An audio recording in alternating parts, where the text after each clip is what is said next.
AIMIM प्रमुख असदुद्दीन ओवैसी का सबसे बड़ा सियासी दुश्मन कौन है? समाजवादी पार्टी के प्रमुख अखिलेश यादव, राष्ट्रीय जनता दल के लालू प्रसाद यादव और तेजस्वी यादव, या फिर कांग्रेस के राहुल गांधी? अब आप पूछेंगे, इसमें तो बीजेपी कहीं है ही नहीं। ये तो पूरी लिस्ट ही गलत है, क्योंकि ओवैसी का सबसे बड़ा सियासी दुश्मन तो बीजेपी है, पीएम मोदी अमित शाह के नेतृत्व वाली बीजेपी। लेकिन ये गलत है। ये गलत क्यों है, चलिए मैं आपको बताता हूं। असदुद्दीन ओवैसी की राजनीति को सबसे ज्यादा अगर कोई नुकसान पहुंचा रहा है तो पहुंचा रहे हैं अखिलेश यादव, तेजस्वी यादव और राहुल गांधी। ये तीनों जो बड़े दल हैं, उत्तर भारत के खासकर समाजवादी पार्टी जो उत्तर प्रदेश की बड़ी विपक्षी पार्टी है, और बिहार में राष्ट्रीय जनता दल, इन दोनों जगहों पर मुसलमानों की काफी बड़ी तादाद है।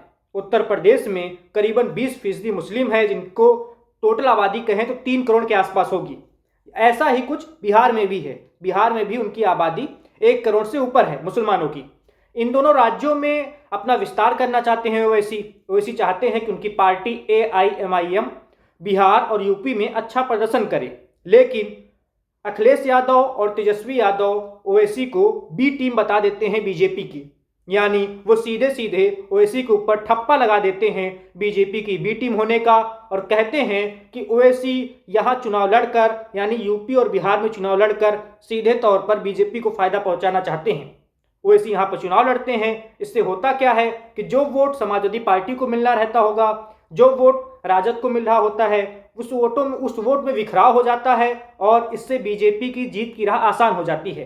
तो ऐसा समाजवादी पार्टी का कहना है यूपी में और बिहार में राष्ट्रीय जनता दल का। और ऐसे ही पूरे देश में ले इसको हम तो कांग्रेस पार्टी कहती है। कांग्रेस भी ओवैसी को बीजेपी की बी टीम बताती है। तो ओवैसी का जो सियासी भविष्य है, वो जो चाहते हैं कि एआईएमआईएम का विस्तार हो, यूपी में पार्टी बढ़े, बिहार में पार्टी बढ़े, उसमें ये सबसे बड़ी बाधा है यही तीनों दल। तो आज के तौर पर सही मायनों में देखें तो बीजेपी ओवैसी की कोई बड़ी दुश्मन नहीं है। बड़ी दुश्मन एआईएमआईएम की, ओवैसी की, ये 3 पार्टियां हैं, समाजवादी पार्टी, राजद और कांग्रेस।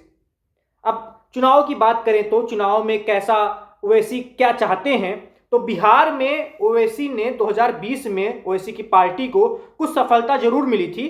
5 सीटें सीमांचल में एआईएमआईएम ने जीती थी, लेकिन फिर वही बात, बाद में 5 में से 4 विधायक राजद ने तोड़ लिया और कह दिया कि ओवैसी के साथ रहने से क्या फायदा। उन्होंने साफ तौर पे कह दिया कि ओवैसी तो बीजेपी की बी टीम है। और इस बार भी, यानी 2025 का जो विधानसभा का चुनाव होने जा रहा है बिहार में, इस बार भी राजद के नेताओं का कुछ ऐसा ही कहना है कि ओवैसी यहां पर चुनाव लड़कर बीजेपी को फायदा पहुंचाना चाहते हैं। तो ओवैसी और एमआईएम की चुनावी राजनीति के लिए एक तरह से बाधक बन चुकी है राजद बिहार में, और यही हाल यूपी में समाजवादी पार्टी ने कर रखा है। सपा भी यही कहती है कि यहां चुनाव लड़कर ओवैसी क्या करेंगे, हैदराबाद की उनकी पार्टी है, वो यहां पर क्यों चुनाव लड़ना चाहते हैं।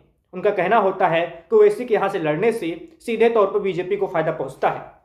तो ये तीनों दल आज के दौर में, आज के सियासी दौर में कहें तो ओवैसी की, एमआईएम की, ये तीनों दल सबसे बड़े सियासी दुश्मन हैं।